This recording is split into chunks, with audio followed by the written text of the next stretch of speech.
guys, Toolman Tim here. Welcome back to the workshop where we create community, find freedom, promote preparedness, and share success. And we got my music coming in the background there. Sorry, guys. So it is May the 8th, 2022, and this is episode 109 of the Workshop Podcast. Tonight's going to be a great episode. We got a special guest coming on here in just a couple of minutes. Mr. Kerry Brown, he's a friend of the workshop, and this will be his, I think, second appearance in the workshop now. So always love having a chat with him. I put the feelers out because I realized I hadn't booked a guest this week, and Kerry's like, hey, we talked about a really cool episode, and I'm sure you guys are wondering what the hell that thumbnail is about the video. We'll dig into that in a minute. Real quick, we'll get the announcements out of the way. Number one, this Friday, that would be May 13th, noon Mountain Time. We have got A-American, Chris Weatherman, the author of the Going Home series, coming on. It's a huge get for the workshop, so please, please, please share the link in all your social media. I'm going to reach out to some fellow content creators and hopefully get them to share it for us as well, because what we want is to bring in as many faces and people so that we can have him back again, because I'm excited. Who doesn't want to pick the brain of the guy that we're reading the book on, right? Now, that one you might have heard if you tuned in last night. But I told you I'm working on a couple of more surprises. I have one more special announcement. If you guys are, if you're following the Prepper podcast kind of area, if you've ever listened to the Casual Preppers podcast, it's Cam and Colby, really cool dudes. They are one of the largest preparedness podcasts out there. They're friggin' hilarious, movie lovers, and a whole bunch of other things. Well, it's official. They are going to be coming on the show Thursday, June 23rd, 7 p.m. Mountain Time. I am excited. I reached out to them wondering whether they would say yay or nay, and they got back to me super quick. It's going to be fun. We're going to welcome them to the workshop, and it's going to be great. 3, come and join the Telegram group. That is where we solve the world's problems. That's where we come together as a community. It's where we share each other's issues and figure things out, help people with business, but it's just a great community all around.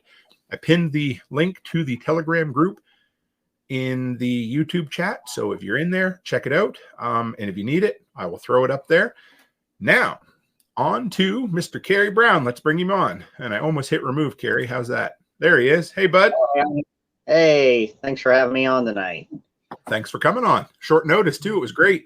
And I think we put together a pretty crazy episode, I think. So we'll see. Yeah, we're going to have to nerd out a little bit on this one. That's okay. So I'd like to hear what you've been up to. But before we do, what the hell are we going to talk about tonight?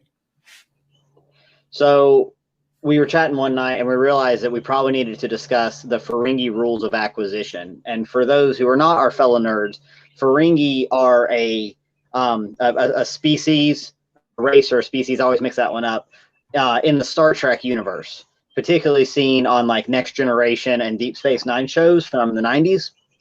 And the very basic of FERENGI philosophy and culture is the acquisition of profit. It's like a religion to them. Their world is completely oriented around that.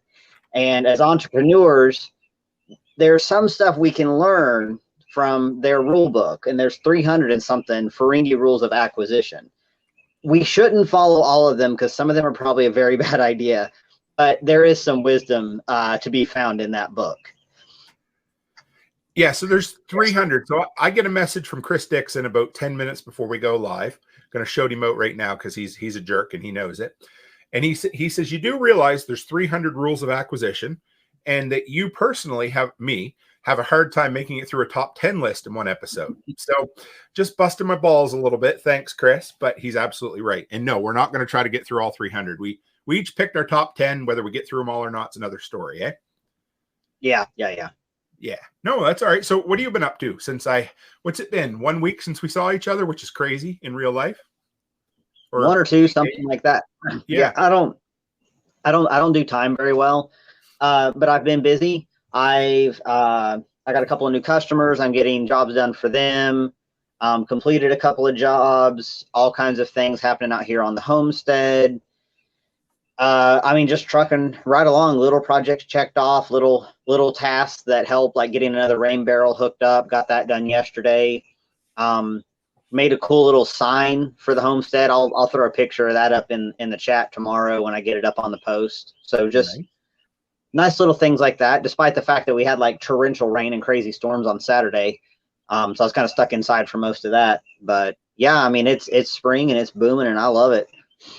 What'd you do with your rain day? What did I do? That's a good question. Normally I just walk back and forth and pace the house and drive Angel crazy. I probably cleaned. I honestly, I don't remember. I think I cleaned and maybe like puttered around on the website a little bit. Right on. Do you still have that thing you showed me before we went live right handy? Yeah. I'm putting him right on the spot here, guys. He didn't even know I was going to ask him that, but I forgot to do a tool of the day. So hold that up and describe it so the people listening on audio can know what it is too. So this is a gardening knife. It's called a HORI. That's spelled HORI. I think it's a Japanese tool, but I'm not 100% on that. So I grabbed this off Amazon and I bought it through Tim's link because I'm a cool dude like that. Hey, thank you. You're welcome, buddy. So this is it's one-piece steel, kind of a nice wide handle, has depth markings, one side serrated, one side smooth. It comes pretty sharp already, and you can use this for digging out weeds. You can use it for digging and dividing out bulbs, all sorts of stuff. And the weight of it seems like it's going to be really heavy and handy even in our incredibly rocky soil. Comes with a cool little sheath so you can wear it on your belt and freak people out. So I'm going to get to use it tomorrow for one of my kind of regular maintenance jobs that I have. Would it impale the brains of a zombie as well, perhaps? This would be a wonderful zombie tool. I mean, I wouldn't want to have to be this close to a zombie, but if you're like pinned down on the ground, this might be like the one thing you could have leverage with. Right on. That's cool. I got to get one. Do you remember how much it was by chance? I think this one was 25, and they're anywhere between like 20 and 50 bucks. But they all seem to basically be made in the same place and made the same way. So, you know, I kind of went middle of the road on that. Letty Lou says right through the eyeball or the temple would take care of it. So she's right. Totally. Yeah. I'll get the link later, guys, and I'll put it in the podcast. So anybody listen to the audio, and I'll throw it in the YouTube replay as well. So we'll have it there. So you said, for the geeks of us, you know, it always seems to be Star Trek or Star Wars. You said you used to watch, we were chatting before, and you used to watch Star Trek: The Next Generation with your dad. So how do you remember how you first got acquainted with the Ferengi? It was probably just watching, I was probably watching Next Generation in the late 90s with Dad. And my dad is a hilarious guy. And he also has a remarkable memory. He remembers every motorcycle he's ever worked on, every conversation he's had with a person, every name. I mean, it's bonkers. And so when these Ferengi showed up on screen and they start quoting their rules, my dad actually has like a notebook with them handwritten down.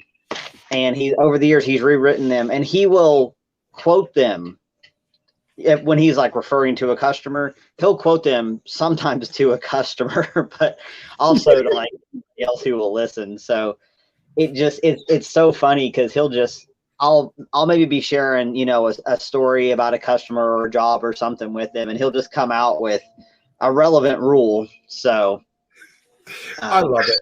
Yeah, I was thinking, okay, because you know, we're gonna geek out for a couple of minutes anyway. But you remember when Deep Space Nine came on? Mm-hmm. Yeah. So I wasn't a huge fan of it, to be honest. When it first came out, it was slower and more. I don't know, because you know, when you go back and you watch Next Generation, it's pretty slow too. But the fact that it all took place on the space station, but the character I always did love was Quark, however you pronounce it. And I know the Ferengi were on Next Generation before, but they were always background to me, never really paid attention to them. But when Deep Space Nine come on and you seen, oh yeah, this guy, he reminds me of a character out of medieval times. You know how there was always that one guy in the king's court who's always playing everybody and always listening and always trying to figure out his way. But obviously they were successful at it because it seems like their religion and their faith was pretty much money, hey, or at least more profit. Yeah, that was like their driving mechanism. and you were really looked down upon if you weren't inclined to acquire a profit in either above board or below board manners. So we went through the 300. We have not shared notes at all. So this will be really fun. We picked our top 10-ish or whatever. We're going to go back and forth. We're going to chat. We'll probably throw a few stories out there. But overall, we will, how do you want to put it? I'm sure Kerry and I are very similar in one vein, that we probably stayed away from the, we talked a little right quick beforehand, and I was like, there's a lot of them in there that are about taking advantage of relationships and people and not in the right way. So I bet we'll stay away from those, but it's going to be fun. I'm looking forward to it. So do you want to share your first one, Kerry? Sure. And this could also be seen as some of the things FERENGI say is like, this is what you absolutely should not do. Right. So there's that. And they definitely do not have a sense of thinking like equality when it comes to women. So we're definitely not going to go down that road. So the first one I picked out, and I didn't quote the episode it was from, but free advice is seldom cheap. Okay, so this is good. I know where this is going to go, because whenever I have somebody on who thinks the way I do, it's almost like we steal each other's notes. So that was on my list too, but yes, go ahead. I have found that people who are very quick to offer their unsolicited opinion about something fall down, like my ears just turn off pretty much. If I have to build a relationship with somebody before I will even consider their input on certain things. So, and also it does make me question when I'm being issued unsolicited advice as to what that person's motivations is. Maybe it is good natured. Maybe it is meant to help, but there's a right way and a wrong way about going about doing that.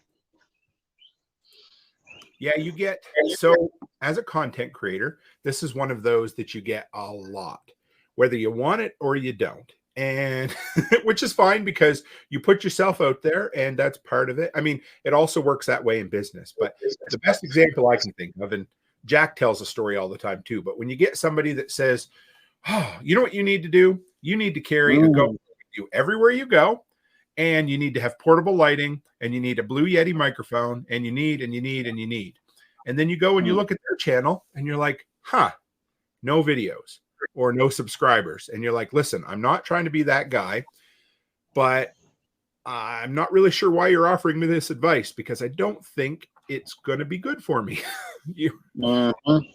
And people, I guess, the free advice thing almost seems like people who are free with their advice as well, right? The people that really just don't think very hard. They're just like, hey, you know what you should do? You should offer this service, or you should offer this product. And then when you offer the service or the product and you put it out to the world, and you're like, hey, here it is, they're the last ones to show up. Yeah.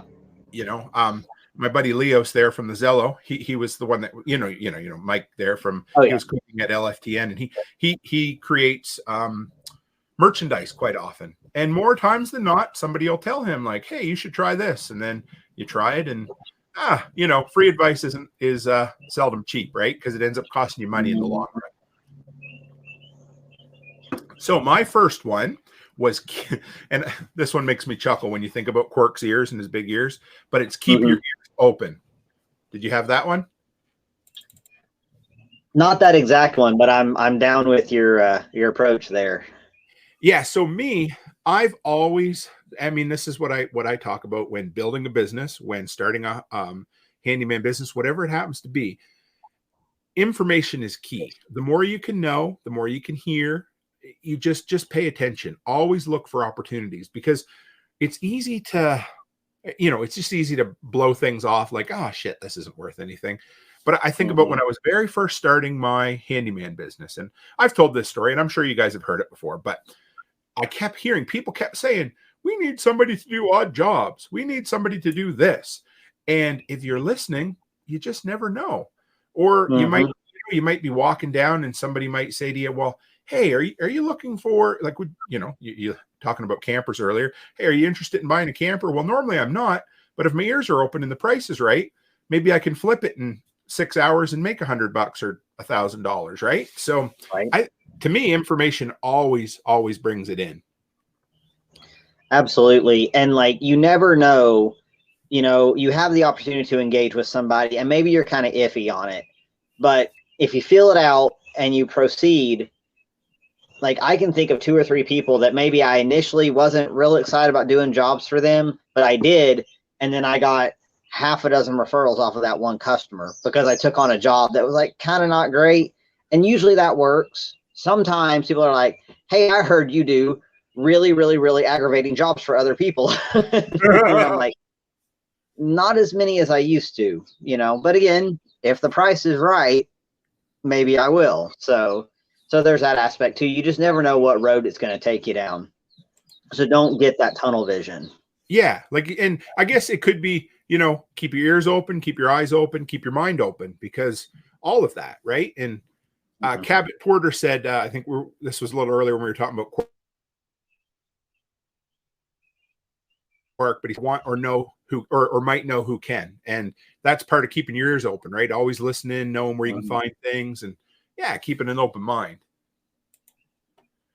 And I see the Philippine Nomad, Mike. Well, we got to give him a shout out as well. So how are you doing, buddy? So what's your next one, Kerry? All right. This one kind of pairs up with yours. Wise men can hear profit in the wind. Yes, I had that one too. So we're doing good. All right. So what are your thoughts on that one? I would say that, again, like not boxing yourself in too tightly, but paying attention to the bigger picture and seeing what little niches are available to jump in and earn a profit. There's still a demand for people to do, like you said, odd jobs, but there's still so many people, they don't want a huge service. They want an individual. And you don't have to be that individual for 500 people. You might be able to do it for 25 and, and earn what you need to earn. For me, about, hearing profit, I like that. And I took it just a little different, about the same, but very similar. I kind of seen it as there's always different avenues for profit. And I remember back before I even started my business, when I first started, I was driving, I had a lot of what we called ass time when I was working in the oil patch, and we would drive. And I started noticing, in the spring, I would see people walk in the ditches to pick up bottles. And I thought, and then the bug bit me. And so everywhere I drove, I was looking, and I'm like, there's literally thousands of dollars worth of empties on the roads when the snow melts up here.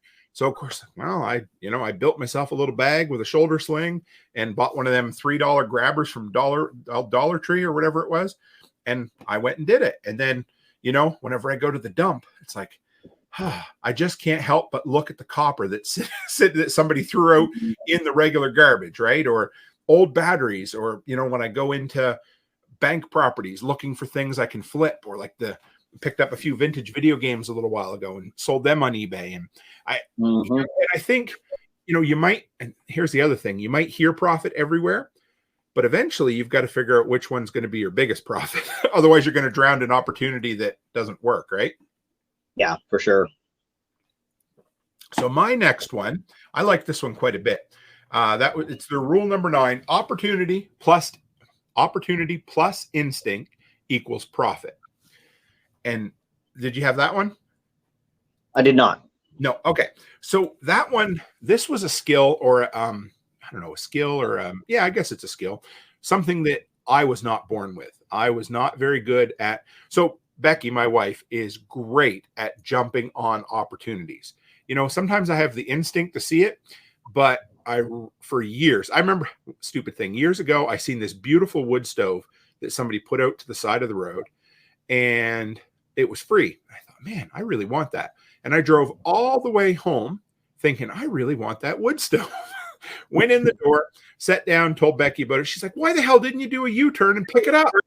And I thought, okay, I guess I could. So by the time I got home, turned around and went back, it was gone because, I had the instinct to know I really wanted it, but I was really bad at seizing the opportunity. And that you got to be able to do both. And that's something over the years I've gotten better at. And also setting yourself up for it, right? Because, a lot of times having a little extra cash on hand or doing an extra job or two allows you to seize an opportunity that maybe you couldn't have done before. Absolutely. Yeah, I've taken a job that I didn't have the tool for, but I knew I could do if I had the right tool, because one, I either knew I could borrow a tool or I could go buy the tool or rent the tool and make it happen. And even if I was never going to do that job again, I could either flip that tool, but in most cases, I just hang on to it because why not? I mean, if I can store it and I have room, then, just that little bit of financial flexibility or that social capital to borrow something. Yeah, for sure.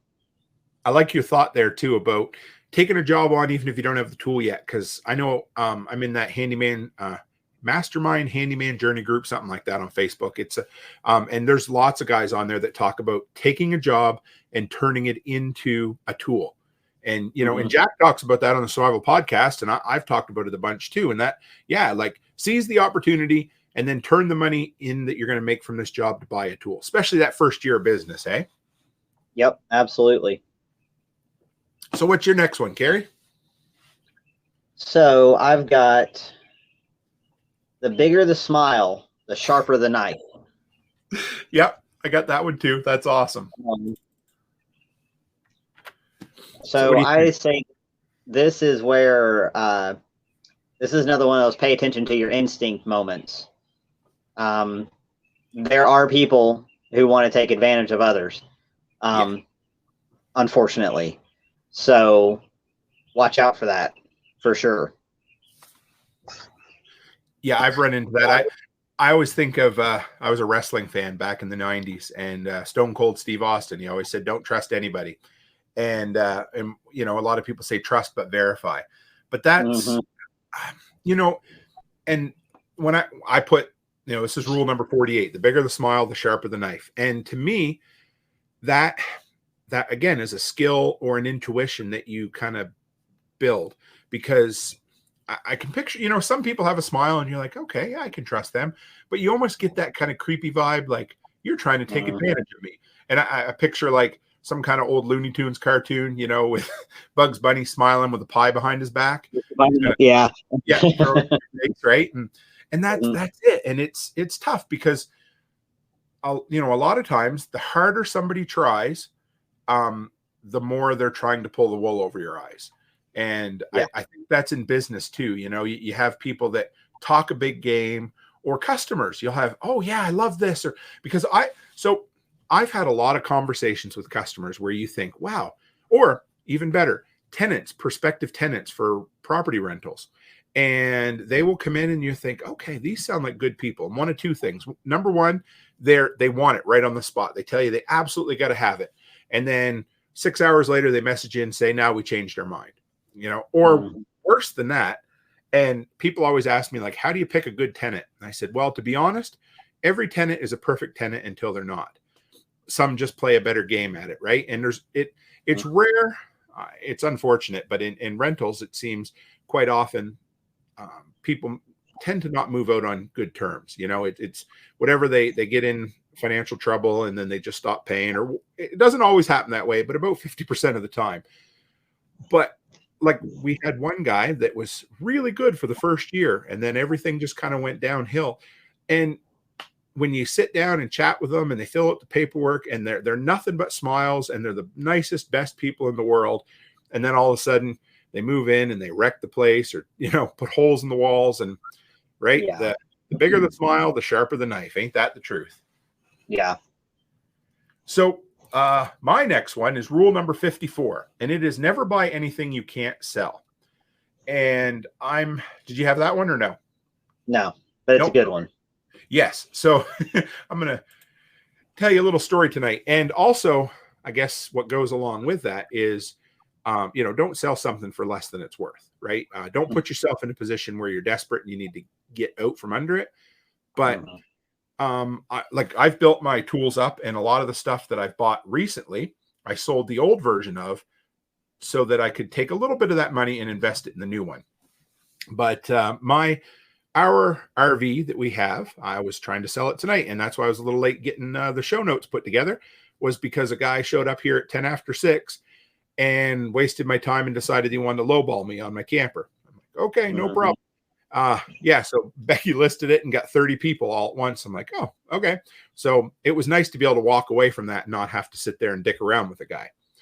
Yeah. But when we bought it, even back, so when we bought that camper about 5 years ago, we were, not in as good financial shape, not that we're great now, but we've made significant improvements over the last 5 years, right? And even when we bought that back then, I knew it was a good deal. And I knew that if we didn't like it, we could turn around and sell it for more than we paid for it. And I think always thinking about the resale value, and it's the same with houses or properties, I think too. Think about the resale value. Even though you might be totally in love with something, your way in life might change. You might have to sell it. So don't get in over your head with the purchase. Mm-hmm. You ever bought something to resold or made good on it? I'm not occasionally small things. I'm not a big flipper yet. My brother's really good at that. He is phenomenal. In fact, I think I would probably, if I needed to sell something, I think I might just let him do it and give him a commission or something. I hate to do it that much. I get offers on the Jeep all the time, almost every time I'm out, and I get offers that are kind of like crazy high, well more than what I paid Dad for. But I keep hanging on to it because, one, it's so dang reliable, and two, then I'm just having to find another vehicle, and there's no guarantee I'm going to find something that takes care of me as well as that Jeep does. So it's like, I could if I needed to, but that's my work pony, as Dad calls it. So I'm, probably not. I'd have to be mighty hurting for cash, and I'd probably sell off a lot of other tools first before that. But yeah, it's that is definitely a skill worth learning, and one that I probably need to work on, is being a little more proactive in that. I've had some successes this year with doing some plants and some trees and things like that, along with like little upsells, like little instructional booklets, and email me for email me for 2 weeks if you need further instruction or questions or whatever. And and it's like, it's stuff that I've harvested sustainably here off the property, like things where I was going to need to mow, and I dug out some trees and sold them. And so there's that. I like that. So are you putting together instruction booklets, or just ones that you've bought and then resold? I put them together for like specific plants. So I did like little cards for like sassafras trees and a couple of other little, kind of forget at the moment, but other little plants. And I've realized that like we have so many microclimates up here on the property that we have a lot of really, really nice shade plants, different ferns, May apples, things like that. And I always see people looking for shade plants that you don't find as many of them in like the nurseries around here. So next year, like now I'm noting where they are, and next year I might be able to offer like very small limited packages of these kind of, deep shade, like forest shade ground covers and plants, and a little educational kit to go along with it. I love that idea. And what I love because it's easy to sell a piece of paper or a book. Like, okay, if you tell somebody like, okay, here's a write-up on the plant. Well, and it's say $10 or whatever it happens to be. I don't know. Mm-hmm. And you hand them an 8.5 by 11 sheet of paper. They might think, man, that's overpriced. But if you hand them that sheet of paper and you tell them for the next 2 weeks or the next month or whatever it is, you can call me with advice for that. Well, I love it. That is awesome. Way to go, Kerry. Yeah. And just, if you word things right, you're providing a service, not a product. So right. And you're just giving them something tangible to hold on to that reminds them of that service you're including. Mm-hmm. It's complimentary. How'd you come up with that? Do you remember? I did a very brief side hustle back when we were at the Urban Homestead where I had a seed starting service. Okay. And I actually had some takers for it. And I had customers bring me their seeds, and it could be tomatoes, peppers, different things like that. I had a whole grow shelf set up. And so I had a very limited number of spaces, but I got like 4 or 5 people. And so they gave me the seeds. So I did not purchase them. And I poked the seeds in soil and maintained them, because it can be hard, especially with like tomatoes and peppers and a few other things, to get them from an itty bitty seedling to something that's ready to transplant. Yeah. And I was doing Kratky hydroponics then too. So I was trying stuff in hydroponics. I was trying stuff in soil, and I had some plants were successful, and I was able to provide back to the customer so many plants. Some didn't do so well, in which case I had just like a refund policy basically, or I had like substitute plants that they could have instead. It was their choice. And I was very upfront with everybody. I'm like, I'm basically trying this out. If you want to come along for the ride, let's do this. And they're like, it's a $2.50 packet of seeds. I don't care, so very low risk and marketed correctly. And we ran it past the accountant at the time. It is a service. You are not selling a product. You're not selling plants, because there's like licenses involved in that. And it's for somebody who had like a really, really good setup, climate controlled and all that kind of stuff. It could probably be a nice little side hustle. I like that. That reminds me, in Nova Scotia, where I grew up, the liquor and wine laws, or liquor laws in general, were pretty strict. But some of the homebrew places were starting to offer a service where you brought them the material and they would make the wine for you. So they were just offering the service. They would make it, bottle it, whatever. Mm-hmm. You would even buy the materials from them. But I loved it. Yeah, it was great. Yeah. Yeah, so, just like a animal share of some sort, and you can get meat and milk that way. And it's like you are co-owner of the animal. So yeah. And if that's not a FERENGI mindset, I've never heard of one. Because yeah, I've actually got a special one at the end that I didn't fit in. That anyway, we'll talk about that at the end. But I got a shout out to Ted McDonald. He just said, rolled into Toolman Tim's workshop. He says, I was expecting Star Trek talk. Well, we're in here. We're talking about the FERENGIs, and I got a story to tell you guys about the next generation at the end here. I'll share you. So it was pretty good. Oh, and Ted, I didn't know that. Ted says he used to have a hydroponic side hustle. I'm nice. Have to pick his brain about that some night. That's cool. So I think, is it my turn? Am I next to go? I can't remember, but yeah, go for it. Go for it. Okay. Lucky 13, my favorite number. Anything worth doing is worth doing for money. Absolutely. Did you have that one? No, but that's one of the best ones. I love that one, because that is something growing up on the East Coast that I had to change my mind about, because out there it was barter, still barter, but it was very much a mindset of, hey, could you come give me a hand, and then maybe I'll come give you a hand, or hey, can I use your truck? I'll give you a case of beer, that kind of stuff. And when I moved to Alberta, the thing that took me a little while to get used to, but I really loved, was that everybody valued everyone else's time out here.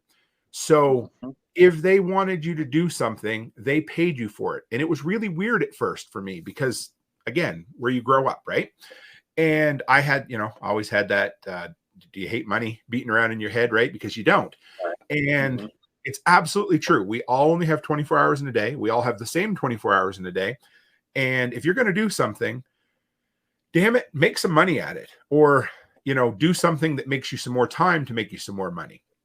So I'm at that point where I try. I love having my free time to work on my hobbies, because that's what I like, and I want to create content. But damn it, if you're doing something, find a way to make money at it, right? Look at you, Kerry. 2 years ago, right? You started with your business. Yeah, like officially, like unofficially, like 2019, but really it took off in 2020, and we've really got. And I try to encourage this in other people like you do. We've got to get away from this mindset that there's something inherently wrong with wanting to earn money and wanting to earn more money.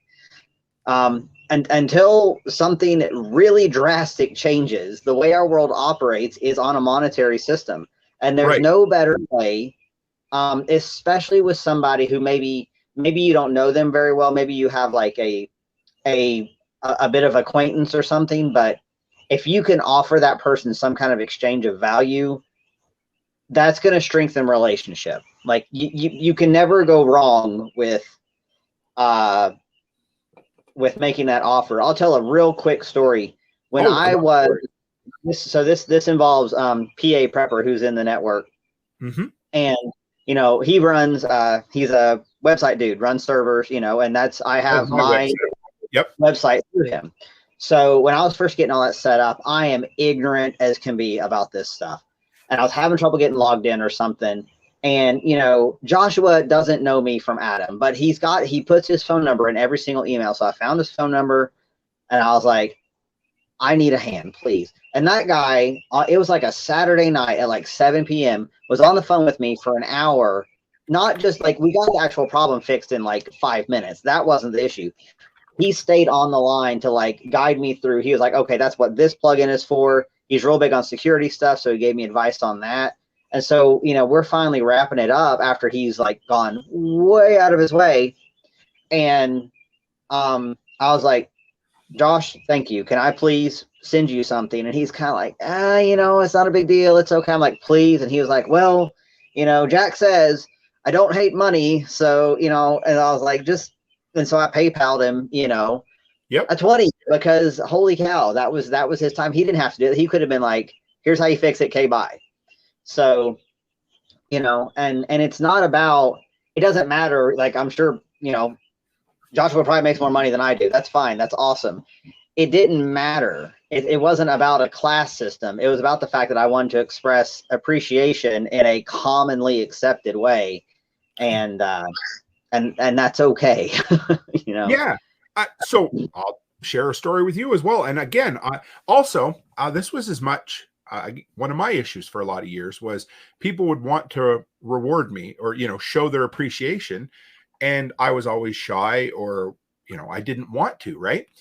And so I had somebody email me the other day and I'd answered a bunch of questions for them and they were really grateful. And they're like, hey, can I tip you or send you an Amazon gift card? And in the past, I really would have said, it's okay. Or, but I know that is the way somebody wants to show their appreciation. You're absolutely right.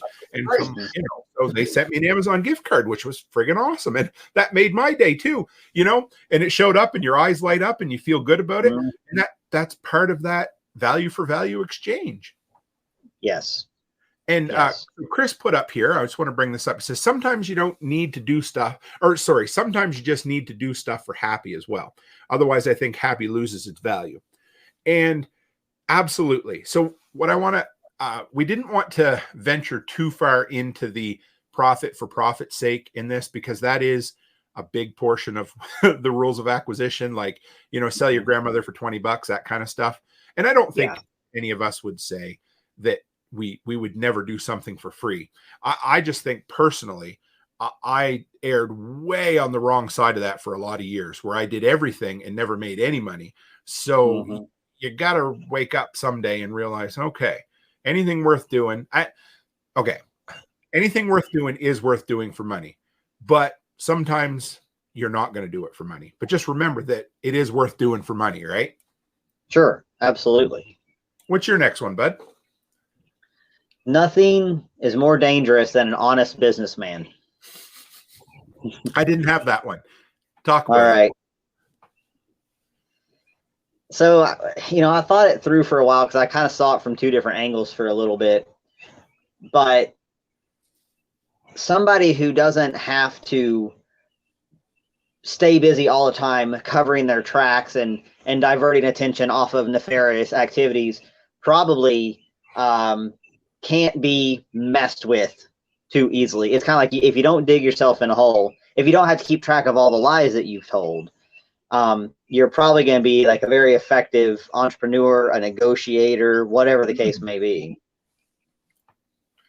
I like that. I kind of misinterpret. What I like about this is we can read them and have different interpretations, because to me, I was thinking, I picture the FERENGI like, damn, honest businessman cutting into my profits or something like that. But I liked your take on it a lot better. I think I'll stick with that, because you're right.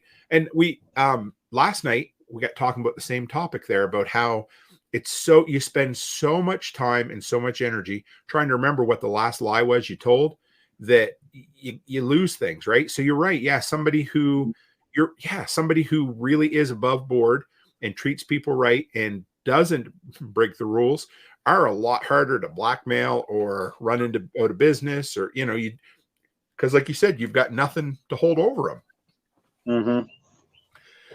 So my next one is number 27, rule of acquisition number 27. And it is, the most beautiful thing about a tree is what you do with it after you cut it down. And so, I mean, that is their that's practicality to a T with the FERENGI. Now, I'm not saying that a tree doesn't have inherent beauty while it's standing there and doesn't have value while it's standing there. But my interpretation of this is, again, is finding the value in something. What can you do with something?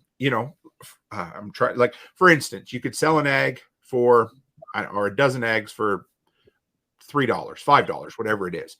You could turn around and turn those eggs into an omelet and sell 3 or 4 omelets and make $50. Or you could hatch those eggs, turn them into a dozen chickens and sell them for $150. Or you could go around and take the rules, or the skills you've learned, and teach other people how to raise chickens, make omelets, and sell eggs, and make thousands of dollars. So there's always different ways to repackage things to make more money with it. Definitely. I'm on board with that. What's your next one? Take joy from profit and profit from joy. I like that. What are your thoughts? Well, I definitely do get to do more of what I enjoy doing in order to make money these days. And I do wrap up the bulk of my days being satisfied, maybe tired and worn out and a little bit sore on occasion, but definitely satisfied from the nature of, honest work for honest pay kind of thing, where I usually on most days I have a tangible thing to show that I have achieved. Yes. So that's satisfactory to me. I like that. And I am not a super religious person at this point, but I know I vaguely remember a few different of the Proverbs that talked about a man taking joy in the toil in his field, or the hard work. And really, I mean, boy, there's nothing better than a good day's hard work. You might hurt the older we get, Kerry, the more we hurt, but it drives me, I love it. And you feel good when you're done. And Cabot says, love what you do and you'll never work a day in your life. Joy from joy. Ain't that the truth? Eh? Yep. So, and I'm getting there. Oh yes. It doesn't happen. And you know what, okay. I hope people, I gotta throw this out there sometimes, because, when we teach and we talk about our businesses, I think sometimes people might be like, oh yeah, he's just happy, happy, joy, joy. Like, what was that, Ren and Stimpy, the happy, happy, joy, joy song all day long, right? But that's not true. I mean, just what it is the end of the day, the end of the week, the end of the month, we take satisfaction in what we do and we love it. Are there shitty days sometimes, or days where you don't feel like you're hitting your head against the wall? I bet you've had some less than joyful days, haven't you, Kerry? I've custom mower. Absolutely, I have custom mower. Yep. And among other things, and sometimes individuals, and sometimes, giant dogs chasing you down the street and things of that nature. But you know what? You're still making that choice to do it, right? Yes. I like it. I'd rather get chased by a dog on my own dime or my own time than getting chased by a dog working for somebody else. True. And I've had it both ways. I've jumped fences in both circumstances. And it's like, well, at least I just jumped the fence for $50 and not for $12. So there is that. Absolutely. So I'm going to throw my next one out there because this was Ted was sneaking a peek at my notes. So I figured I better throw this one out. He obviously knows the FERENGI rules of acquisition. Next one is rule number 285. No good deed goes unpunished. So I'm going to tell a story, and I have found this, and I don't want to be that guy that doesn't do good deeds for people. But what I have found quite often in business is when you do something for someone else without being asked. It's a flip of a coin whether they're going to be happy or it's going to come back and bite you in the ass. Mm-hmm. Now, I have a guy locally who gets me to do sidewalks in snow and things like that.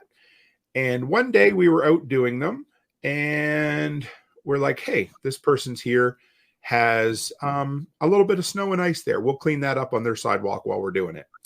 While we were doing it, the person called the town to complain that we were doing it for them. So I don't know why. You know, I once had somebody call me and chew me out because their snow, they were a next door neighbor of a customer of mine. Their snow had been packed down by somebody driving on their sidewalk with a four-wheeler. So somebody in the town was nice enough to go around with a four-wheeler and plow everybody's sidewalks after we got 12 inches of snow. Did them all. Of course, I'd got to my customers first and cleaned it off. So this lady called me and chewed me out and called me every name in the book because she thought I had taken my four-wheeler and done everybody's sidewalks and then packed her snow down. And I was like, so first off, you're bitching because someone else did your snow but packed it down a little bit. And number two, you're accusing me who didn't even do it. So there's days where I could tell I could probably write a whole book on no good deed goes unpunished. Yeah, and it happens, and sometimes you just don't see it coming, and it's frustrating. I've had moments like that. Sometimes you think you're going the extra mile, and maybe not so much. And quickly you learn, especially if it's a customer, they're not going to be a customer very long if they if they can't be pleased. Some people can't be pleased, and that's frustrating, but they can go find somebody else to abuse. Yep. Chris says sometimes what you get for free costs entirely too much. And doesn't that goes back to what was the rule we had earlier? Free advice is seldom cheap. I think that's the same thing, right? Yep. You're like, oh, this is free. Oh, great. And then all of a sudden, oh no, that really didn't work out, did it? Yeah. Yeah. So what's your next one? Knowledge equals profit. Ooh, I like that one. I didn't have that one, but share your thoughts, man. I like that one. Well, as well as I do, somebody asks you if you can do something and you're like, probably, let me get back to you in a week, and you go YouTube it and then you do it to your own house and then you go do it for money. Yep. Done it a few times. Usually turns out okay. There's also been a couple of times where I'm like, I'm not comfortable. I'm not comfortable taking this on. Thank you for asking. If I do add this to my handyman list or whatever, I'll let you know. But yeah, I mean, I could really apply this to the to the kind of permaculture style consulting that I do. Is I am always waking up more knowledge from anybody I care to listen to, in person, online, otherwise. I'm able to just take that knowledge, apply it, add it to the list, and just keep stacking that up. I think that is like, I look in the handyman business, and so when you base, you get a few skills, right? And we can look at skills as knowledge as well. So you build the base skills, and then all of a sudden, what I like is once you hit a certain point, and this didn't happen to me right away, but eventually you get enough base skills that you can start combining those and learn another skill way friggin' quicker, because you already have the basics of measuring and cutting and angles and whatever else. So then you can apply flooring to siding and siding to drywall. Although I don't do drywall. I hate I'll patch drywall, but I've had 2 calls this week for drywall that I turned down, and they would have been good jobs, but I'm not good enough. Can I go in and patch a hole that, some tenant punched in a wall? Yep. Am I going to drywall an entire house? Nope, because I'm going to make $3 an hour, and I'm not going to be happy with the end result. Yep. What next one? This one, rule number 62, the riskier the road, the greater the profit. And I was thinking, one thing I was thinking about recently was crypto, whether it was, if you bought Bitcoin way back when, and you held on to it for quite a while. Well, it might have seemed risky, and it could be. Like if you know, listen to some of those shit coins and stuff, you're like, oh, one of them might be good, and you might take a risk. But it also works when you want to build something great, because John Willis was talking about this the other day when I was on the live stream with Nicole, and I think he made me and Nicole think twice. And this is Brian Oleskovich from Lots Project. It's kind of his mindset as well. And when you burn the bridge or burn the bridges behind you, you can't go back. And, you know, I've always said that poverty is a great motivator, but so is desperation. And if you get yourself to that point, you know, if you take a big risk, the reward will be really good. The reward could be really good. But I find it really motivates you too. And so sometimes you just, you know, not everybody has the stomach for a great big risk. But again, the riskier the road, the greater the reward. It's the truth. And I've torched a couple bridges. Didn't really mean to, but that's how it got interpreted. So that's how it went down. But it's just like when I think about some of those, you know, former jobs, it's almost like it was a different lifetime, you know, like that was a thing, and I did good work, and I'm happy with what I did there, but it's like can't go back, you know, can't go back to selling building materials, right, man? No, that's what when I read this one, I'm like friggin' right. And that because I always tell people don't burn a bridge, right? But yet I was the biggest bridge burner of them all. Like I rarely left a job. I mean, I'll be honest, I was really bad at quitting. Most times I would just not show up and then call and be like, hey, I'm not coming back, because I was too scared of confrontation for a lot of years.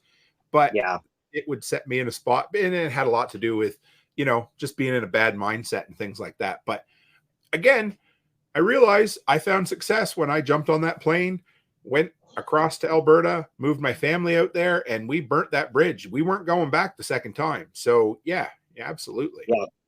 Yeah, there's nothing that lights a fire under your ass like, we got to make this work, you know. I mean, especially in your case, you know, wife and young children and everything, it's like this has got to roll somehow. So it's time to set aside the pride and get it done. And there's nothing wrong with that. And we live in a society that in a lot of ways encourages us to depend on a variety of entities. And there's nothing wrong with using certain avenues to get you to a certain place. But eventually, you know, you got to stand on your own 2 feet. So, you know, there's systems in place that can help certain people who truly need that help, but most of us can make it happen. I mean, there's nothing special about me. There's nothing remarkable. I'm just a little bit stubborn. I'm not even terribly focused. I'm not terribly disciplined. I just do it, and usually it works. Sometimes it blows up. But I mean, I got a fridge full of food, and my wife is happy, so I guess we're doing all right. I remember. So here's another quick story. I remember. So when Becky and I we first got married, we didn't know how to adult. We didn't know how to, you know, we were learning as we went, right? And we relied on her mother a lot to babysit, like to the point where when I look back on it, we were really taking advantage. Like we literally, you know, could we have afforded a babysitter? I mean, we could have made it work, right? So one day she's like, listen, I can't do this anymore. And it was totally our fault. I'm not blaming her at all. But she said, I just can't babysit for you anymore. And you know what? We figured out, we made it work. For a while, she worked nights, I worked days, or we found another babysitter that we magically found the amount of money to make it work. And like I said, there's nothing like getting cut off or having your feet knocked out under you to figure out how to make something work. Yep. What's your next one, man? Even in the worst of times, someone turns a profit. Oh, ain't that the truth? Wow, I like that. Yeah, go talk about that. I love that. That's relevant right now, isn't it? Oh. You know, I picked up a lot of good energy and good vibes off of John Pugliano over at Nicole's workshop, because I mean, for one thing, he's just so steady. He's like that steady hand on the ship's wheel, you know. Yep. And that voice could talk, I would imagine, most anybody out of doing something rash and ridiculous. And what's so cool is that, you know, John and I come from incredibly different backgrounds. I mean, just everything about us is on polar opposite. But I just found him so reassuring and calming, because I can be a little squirrely sometimes and get it, I can pay a little too much attention to like doomer porn and things like that. Yep. And John's like, well, yeah, I wish I could do a good John voice, but I can't. But he's like, here's the graphs, here's how the market's operating, here's the numbers. Like, he uses real data, not manipulated stuff, not emotionally manipulative stuff. And so, I was just talking to him. I'm like, I don't worry too much anymore. One, because I like made steps to secure certain things about my life, but also, I have this abundance and opportunity mindset now. And as long as I'm able to hang on to that, I'll find something to do, and I have worried before. I'm like, well, what if people no longer want to pay for, a gardening service, or no longer want to pay for consulting for, designing their guilds or whatever? Well, I still know how to do a lot of stuff that still has value no matter what. I remember my dad always talked about, he worked in the grocery business basically his entire life. And he always said, like, when times got tough, the grocery stores did better because people still had to eat and people went there. And I remember talking to Greg was his name. He was the local garbage man growing up in my hometown. And when times were tough, I said, well, how's business? And he'd always say, oh, picking up, but it's kind of down in the dumps. He'd just be in a dump. but what he always said was, garbage is always a business. You always got to figure out how to get rid of it. And, and it's true. Like, I was thinking, there's always a way to make money. I don't know why I was picturing this, but I'm thinking about, in medieval times when they would behead people, I bet you there was somebody there selling Kleenex or cloths to the people in the front row to wipe their face off afterwards. Like, times can be tough. There's always a way.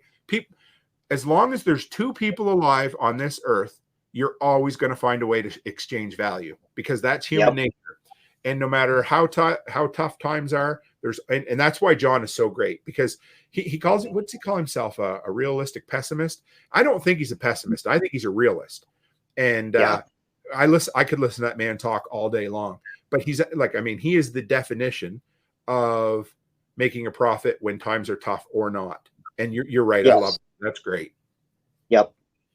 My next one, this was, I think this is my top one. And how many you got left? I've got one left. Okay, good. So, I'm going to give you my favorite one. I've got one extra afterwards, but this is my top one as well. And it's, good customers are as rare as Latinium. Treasure them. Did you have that one by chance? I remember reading it, but I didn't write that one down. But it's okay. I'm all about it. That to me, so we talked about this earlier, but Latinium or whatever, Latinum is basically, for lack of a better term, it's either their version, the FERENGI version of platinum or gold. It doesn't matter. Basically, what it means is good customers are as good as some of the precious metals on the planet, and treasure them. And I will tell you right now that one good customer is worth more than trying to attract 10 new customers. Absolutely. I just about two of my absolute favorite customers, Kathy and Dwayne. They are both, I'm going to give them something this year because, what's the date? I don't even know. I think I just passed my 5th year in business anniversary, which is super exciting. Cool.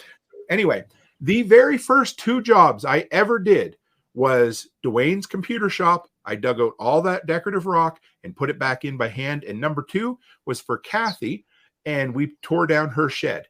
And you know what? I still do their snow in the winter, and I still do their grass in the summer. They're customers, they're friends, and I have made a lot of income from them because we have a trusted relationship. I work for them. I never take advantage of them. I treasure them. I think the world of them. I give them cards at Christmas and chocolates at Christmas because I truly do treasure them. And if you can get yourself a base of a few of those customers, they are as rare as platinum or gold or whatever. What's your top Completely one, Kerry? Agree. So I know we said we weren't going to get into the whole stuff about wives, but I'm gonna kind of flip this one on its head. But the rule is, this is Kerry quoting. This is not Kerry's opinion. A wife is a luxury, but an accountant is a necessity. In my case, I do absolutely treasure my wife because she is also the business bookkeeper. And this business would not be successful if that lady wasn't running the books and making me turn in my receipts and not leaving them on the dash and who knows what else. Like she catches up to the numbers nearly every day. I mean, she doesn't let stuff stack up. You know, if she gets more than a couple of days behind, that's incredibly rare. So, but to both of those accounts, if you have a spousal partner in the business, that's huge. And also, yes, a good CPA. I would very, very much in line with what Jack suggests. Like, I would rather pay a few $100 a year to a decent CPA than go through all that guesswork myself. I can't keep all those rules in my head. I have no idea. I'll pay them to tell me what I can and cannot deduct. Totally fine with that. I love that. Yeah, you're right. And that's about investing in your business to make a little more. And there's nothing. Yeah. If you've got somebody that can take care of you, because I always joke, but when I was in high school and even when I first met Becky, I was good enough. I could spend money before I made it. I remember in high school, I was addicted to baseball cards, and I would go down to the local baseball shop or the card shop, and he would let me run a tab, and I would spend my next paycheck a week before I made it. And I was good at that. So if you can have somebody like, I like doing the business work. I don't like running the business work. So if you have somebody that can take care of all of that minutia and make you more money that way, great. Because I mean, I will do it, but the thing I hate the absolute worst is sending out invoices at the end of the month. And I do it every month, but I friggin' hate it. But if that kind of stuff doesn't get done or you don't have the proper, then yeah, absolutely. Man, we got all kinds of comments here. I want to, before we dig into the comments, if anybody has any questions, throw them up there. So this is one I ran into, Kerry, and I like this one. It really, it was kind of a business rule, but it really resonated with the voluntarist in me. The word anarchist is scary. So when we use that word, a lot of people think we mean something else. Something silly like that. Yeah. So I love the word voluntarist because we all, you and I both believe that all interaction should be voluntary. Hence, value for value exchange, right? So rule number 69, I just, funnily numbered, whatever, is you could afford your ship without your government if it weren't for your government. Oh, nice one. Yeah. Nice one. I found that and I'm like, I didn't know the Ferengis were an anarcho-capitalist, because that is exact that. If that didn't resonate with me, my eyes lit right up and I'm like, I'm not going to use that in my list, but I want to share that at the end, because think about how much more you could do if you didn't have to pay your taxes, or you could choose where your taxes went even. Hey. Yeah. I'd opt even for that if I could have more control over that, for sure. I don't mind, making that choice where I want to direct my money. I mean, I already do that to some extent. If I don't want to do business with a particular entity or person, I just don't. I would like to have the option to not have to do as much coerced business with the federal government. Yeah. That's what I thought.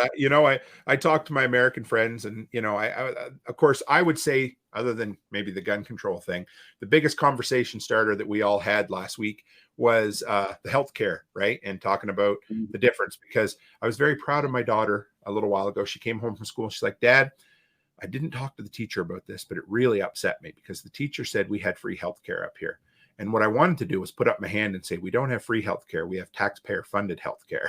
I was so man. Because I was like, when you look at how much percentage of whatever you or I make, and that's one of the best parts about having a business, is because you get to spend and get taxed on what's left over. Whereas when, we've talked about that before, but I just think, how much of a better ship could we afford if we had our choice on where our money was spent? Yeah. I like that. Yeah. And so, but in that case, like with the CPA or any other kind of legal representation, use the knowledge of those people to where you can pull that number down that has to be paid out, pull that down as much as you can legally do so. And there are ways of doing it. There are ways of going about it that are 100% above board. And you know, it's hard to be a free man when you wind up in federal prison for tax fraud. Yeah, And that's basically broke rule number 1 of survival, right? Or maybe rule number 2, you've lost your freedom. Yep. Yeah. Don't let your opinion get you in deep, because I don't want to be that guy. That would not be fun, and I can't take care of anybody if that happens to me. Yeah, I feel the same way. I've mentioned that to Becky on multiple occasions. I might have an opinion about things, but I'm not going to let that opinion just because something in your mind is absolutely right doesn't mean it's practical, right? So we have to live in this world, and we have to work within the rules that we have. And that's what I love about the mindset of the Ferengi was it's all about looking at the system and working in the system and getting the most value out of twisting that system to your own use, right? Yeah. And it can be done on every level. I mean, huge corporations do it. So as a small time operator, you know, use the rules to your advantage. That's fine. And you can, regardless of how you feel about that ethically, let's say you free up $500 a year that way. That's, who knows what you could do with that $500. You can turn it around. You can park it in some charity that you care about. You know, if you feel like you're being selfish, that's advice I give to friends frequently. I'll have people come to me and like, man, I'm in a funk. How do I get myself out of a funk? Go do something nice for somebody else and stop thinking about your own shit for a little while. You know, that's what I do. So, and it works every time. John Pugliano says, I believe he's like, money and profit, or money is amoral. You know, it's what you do with it. Because if you want to get down to it, every dollar that's ever passed through your hand has probably also passed through a drug dealer's hand. So you probably shouldn't own any of that money, right? So you can't base anything on where the money came from before you. All you can do, the only control you can have over it is how you spend it and where you spend it. Yep. I like that. So yeah. So what do we got here? We got Cabot was talking about you, Kerry. Said, Kerry, if it usually works, that sounds like your determination more than anything else. That was how you're talking about being so damn determined. I guess I think it's just a family trait. So I don't know how to turn it off. It's just a thing. Stubbornness can be learned, but it sure helps when you're born with it, because stubbornness is probably one of the, I mean, it can get you in trouble too, but it's definitely one of the best attributes of an entrepreneur. Yeah, I agree. I try to use it. I try to use it for good. I used to be a little more pessimistic and closed-minded about things, but I've really tried to just open it up and just use it as an opportunity mindset. Absolutely. And so Ted, he always listens to me and he always jokes, but he says money's the greatest motivator. And then right below that, he throws up or lack thereof. Yeah. And yeah, I like that. Because again, we talked about burn the bridge and you can't go back, right? But he's right. I mean, there's something about, you know, wanting to make a little more money, or more so needing or having to make a little more. That really does get you going, doesn't it? You figure out how to make the mortgage payment, the car payment, whatever it happens to be. Yep. What else we got? Oh, and Liberty's shouting out. This is Letty Lou. She says, John's talk at LFTN was awesome. I haven't listened too much from him before last week, but now I definitely want to. What is John's podcast name? Oh my God. Do you remember it, Kerry? Are we talking about Pugliano? Pugliano, yeah. Investable Wealth, right? That's it. The Wealth, or the Wealth Steading podcast. Wealth Steading. Thank you. I can't believe. Oh, John, if he was listening, he would shoot me right now. I'd feel so bad. But John is incredible. He's a self-made multimillionaire who, to talk to the man, you wouldn't know. But if you were looking for a solid financial podcast, or, you know, either go back, he has a lot. He has a really good back catalog. He only makes video or episodes as needed, but check him out. He's awesome. Yeah, really good. It's worth going back. He and Jack did a 2-part back in 2020. Go back and like just search him through Jack's website. I recently re-listened to that because it sparked a lot for me then, and it's now I listen. I'm like, yeah, they were right. So it was something about like permanent unemployment, but it was all about finding your opportunities wherever you are.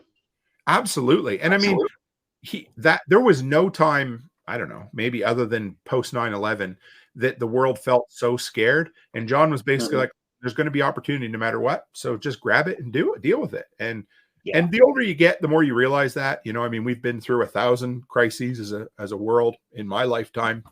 And, you know, my kids, it scares them shitless sometimes.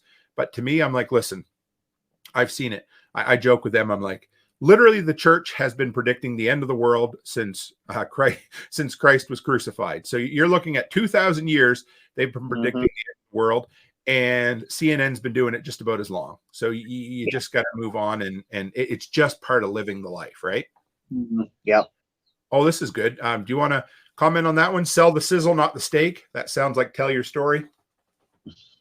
Yeah, and there's a quote that's like very close to that in the rules of acquisition.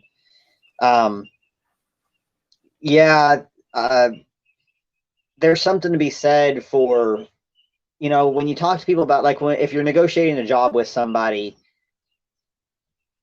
if you can convey like assurance and confidence, even if there's just a hair of faking it till you make it. Like I had to learn how to do this back on the ambulance. We would run a call and we would show up and it would be some kind of gigantic cluster and nobody knew what was going on. And it didn't really matter.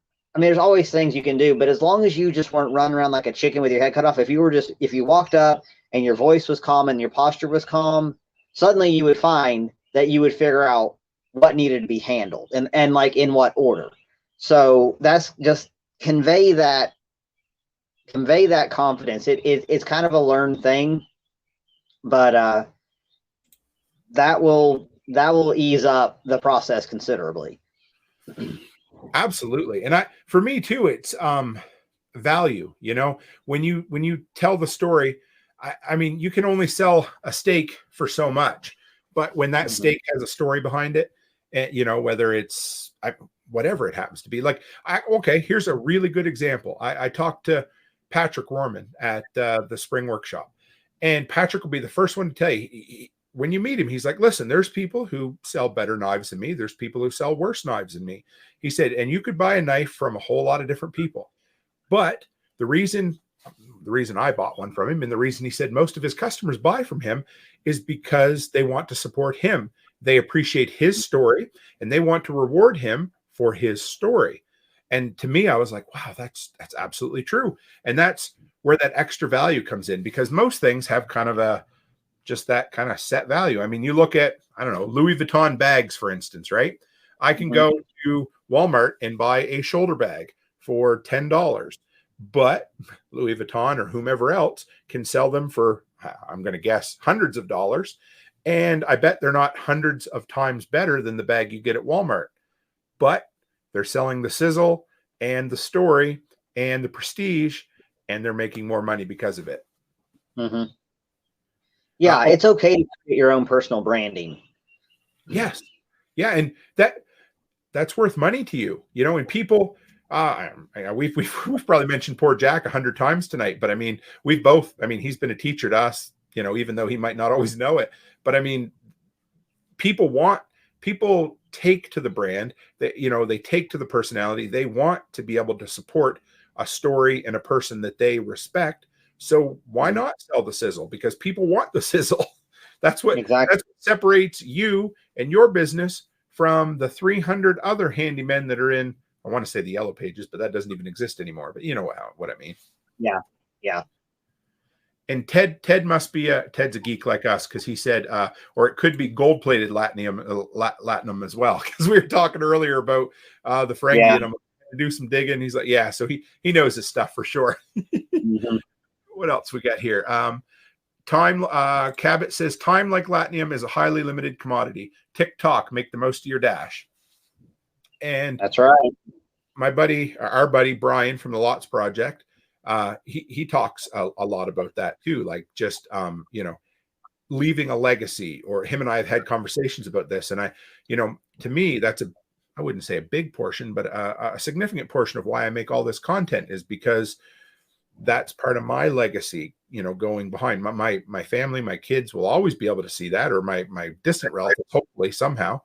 But also, it's a way to extend your legacy as well, so that, in person, how many people can you affect or teach or change their lives? But through teaching and through content creation, how much more can you multiply that?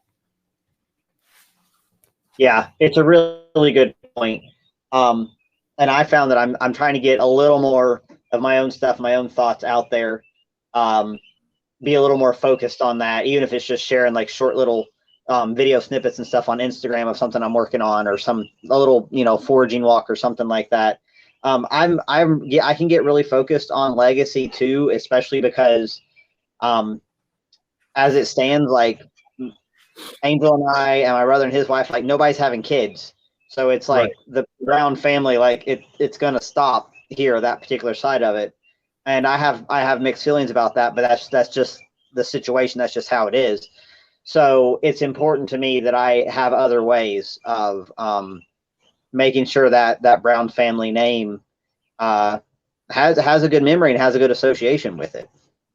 Absolutely. I know growing up, my grandmother always used to tell me that we were descendant from Captain James Cook. Well, it turns out he didn't have any kids. So his lineage literally died with him. But the fact that we still talk about him 300, 400, 500, whatever it was, years later, means that he still has a legacy. Whether it's good or bad, doesn't matter, but he has a legacy that people are still listening to. So, kids might be a big part of that, but they're not the only part of that. And, so I just, hopefully that perks you up a little bit, because absolutely that's what we, whatever it is, we want to leave a legacy. And, I think it's the Vikings that said you have your first death is when you die, and your second death is when the last person who knows who you were dies. Mm-hmm. And if that's not a definition of a legacy, then I don't know what is. Yeah. I'm all about that. And Ted says, he says, I vote for a part 2. Forgot how smart those damn FERENGI were. I bet you we can do another one down the road. Well, sure. And I don't know. Does anyone else have any thoughts or questions you want to throw up there? And while we're waiting there right quick, if you want to, Kerry, tell people where they can find you, how they can find you, what you're all about. Yeah. So the business is called Strong Roots Resources. If you're within about 200 to 250 miles of Knoxville, Tennessee, I'd be happy to come out and do homestead consulting with you. I like to tell people that I use permaculture styled principles and techniques when it comes to helping people plan out and or upgrade of a sort their homestead. And when I say homestead, I'm not talking about some big sprawling farm. I started by designing a 1/5 acre urban lot that we did for over 13 years. So that's the main focus of the business these days. I do labor jobs and things like that as well to kind of supplement the income. And I'm, not afraid to side hustle myself all over the place. But yeah, Strong Roots Resources, I've been getting a little more stuff up on the Instagram and the Facebook pages, and may eventually get around to some YouTube videos. I got the account reserved. So I just got to basically schedule it and make myself do it. That's okay. And man, Kerry undersells himself a lot. He's an awesome man. He's a guy I consider a friend. As a guy who we actually got to literally break bread together with for a few days last week or the week before. And it was great. I appreciated meeting you. And definitely Kerry is, he's an encourager and a teacher. And man, check him out, guys. Just look him up and follow him. And if you're in the area, support him, because you're a good man, my friend. Thanks. Back to you. Yeah, thank you. I got to share this too. Ted threw this up here. He says, does anyone know why John Dillinger robbed banks? So I was reading that while you were talking, and I was trying to figure out what the answer to that was. I figured it was some kind of really deep question or really deep answer. The answer for everyone at home playing along is because that's where they kept the money. So ain't that the truth? Sometimes it's just about being practical, eh? Yeah. Oh, and Ted says you're the turkey tractor dude too, aren't you? Yeah. I did a quick little tour of a turkey tractor that me and some friends from Morse Mountain Farm there in South Knoxville. We built a turkey tractor together because we split an order. So I've got a little brooder of 8 turkeys here, Nice. hanging out in the workshop. So they're a heritage breed. We're going to see how the male female ratio balances out, because Emily and Josh want to have like breed stock. I may want to do the same, but if we wind up with a whole bunch of males, we're just going to have food. So, but hopefully we'll have maybe a couple of each, and we can have some eggs, we can incubate. I don't see a whole lot of people around here doing turkeys, and they have more in the way of like incubation gear and setting for that, and we have plenty of pasture, so we'll be able to work out some kind of arrangement. I'm gonna put you on the spot one more time. Kerry's like, oh shit, yeah, because this was a Star Trek episode, and I realized that I told everybody at the beginning that I was going to tell my Star Trek story, that I didn't, and everybody the 3 people that remember are yelling at their phone right now listening. Why didn't he tell the story? So first off, do you have a Star Trek memory as a kid? What is something you remember about Star Trek, or something that stuck with you? See, I really put him on the spot. I'll keep talking. I was just, because I've watched all the shows except for, well, I haven't watched like the very newest stuff that's on like streaming and all that, but I've watched like all, the original stuff and then the ones through the 90s. And I always decided that Voyager was my favorite because it had the highest number of attractive women on it. So I'm going to pop one in on like a DVD or something. It's probably going to be like season 4 or 5 of Voyager, because I mean, Did you have a thing for 7 of 9? Well, yeah, and like all of them, like I thought, everybody thought I was weird, but I thought Kate Mulgrew was like beautiful, but I like redheads, so Sure. and then yeah, it was just like every time you turned around, there's like an attractive woman on the screen, so I mean, you can't go wrong with that. You remember what was the girl's name in? Oh man, we went down a rabbit hole here, but on Deep Space Nine, she had the entity that lived inside of her. She was a queen or whatever. Yeah, Jadzia Dax. Dax. Yeah. She did it for me, so I get it totally. Yeah. I mean, she's beautiful, so Yeah. So I'm going to share my story. I got to share this story before I forget, because early on, we always do that. We get 10 or 15 minutes to chat before the show goes live, and I told Kerry this story. So if you're ever a Star Trek fan, the quintessential Star Trek Next Generation episodes were The Best of Both Worlds, part 1 and 2. And for any of you under the age of, say, 30 out there used to be a time when you couldn't watch something when you wanted to watch it. You were at the mercy of television, the schedule. And what they used to do was they used to have what they called cliffhangers. It's not like Netflix now when they release an entire season all at once. So season 3, this was 1990, I'm pretty sure. Season 3, the cliffhanger was when Captain Picard became a Borg. And I was 9 years old, and me and my buddies, Brian and Billy, we were brokenhearted. We were worked up. We thought, this is crazy. We waited all summer. So it was May. We waited all summer for September to watch part 2 to find out how they saved Captain Picard. We sat down in their living room. They were pastors' kids. They lived in the parsonage that the church provided home across the street from me. We sat down in the living room with their family to watch it. And a few minutes before the show came on, the power went out. Magic. Yeah. Good. If I remember, that's as much as I can remember for sure. But if I remember, it came back on about 15 to 20 minutes in the episode. So we had to wait until it replayed a few days or a few weeks later, and we recorded it and watched it. But there's nothing worse than waiting for a cliffhanger. That would be like trying to figure out who shot JR and then going to sit down and discover that you didn't get to, right? Yeah. So yeah. You remember the pressure of like trying to record it on the VCR, and like, either if you could program it, like making sure it was actually recording, like the stress involved in that was ridiculous. And then trying to cut out the commercials, but not forget to unpause, and running out of video tape. Do you remember when? Okay, so you're talking. Remember how you used to have to push the little buttons for the VCR to program it? Well, one year for Christmas, Mom and Dad got me a VCR that had on-screen programming, and that completely changed my. Do you remember when it came up on the screen? It was blue with white letters, and you could select it. It was like, holy shit! Mind blowing. Yeah. Then I remember one time I said I was heading out, and I had to go to some. Well, when you're a teenager, something's always important, right? So I was heading out, and I said to Dad, "Dad, the new X-Files is coming on tonight. It was a Sunday night, and I was a huge X-Files fan. I said, Dad, could you hit record? Just go in my bedroom, hit record, and let it run. There's a tape in there. You'll have 6 hours. And I got home, and he had forgot to hit record, and I was brokenhearted. Yeah. It happens, right? Yeah. Oh, yeah. Yeah. And let's finish on this one. Ted says, no wonder you're a prepper, Tim. That must have sucked. Yes, if I'd had proper backup power, I would have been able to watch the 21-inch cathode ray tube television, because the cable came in. Didn't need power back then. You didn't need power for cable. All we had was we just didn't have a way to power the TV. Man. It sucked, Yeah. you know? So, anyway, Yeah. thank you, Kerry. This was fun. And maybe we will do a second episode down the road. I enjoyed it. Absolutely. Yeah, I had a good time. Thanks for having me on. No problem. And if you want to hang around real quick there, I'll close up and I'll be back with you. All right.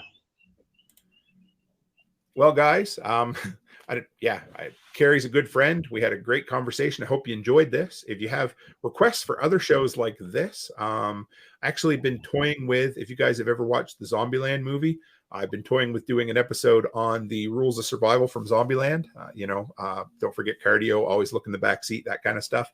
So maybe we'll do more of these, because the popular culture, the pop culture episodes I do always seem to be a big hit. So we appreciate you guys. I always appreciate you. Have a good evening, Ted. He said, good night, gentlemen. Thanks, Cabot. This was a lot of fun. Thanks, Chris. So yeah, guys, if you want to know, next time to find me this week will be Tuesday night, 6 p.m. Fireside Freedom, 6 p.m. Mountain Time. We're going to be raking the coals. We're going to be raking the coals with someone, but I can't share any more than that. So you need to tune in to the Fireside Freedom YouTube channel and catch us out live, because it's going to be awesome. And do not forget, American, 12 noon Mountain Time next Friday, May 13th. We have him coming on, the author of the Going Home series. Spread the news. Get it out there, guys. Let everyone know that that is what's happening, because it's a big deal for the workshop. It's a big get, and I am excited. So I tell you every night, but thanks, guys. You could spend your time anywhere, and you choose to come and hang out with me and Kerry in the workshop, and that does not go unappreciated. So thank you, guys. And as always, stay happy, stay healthy, and have a great week.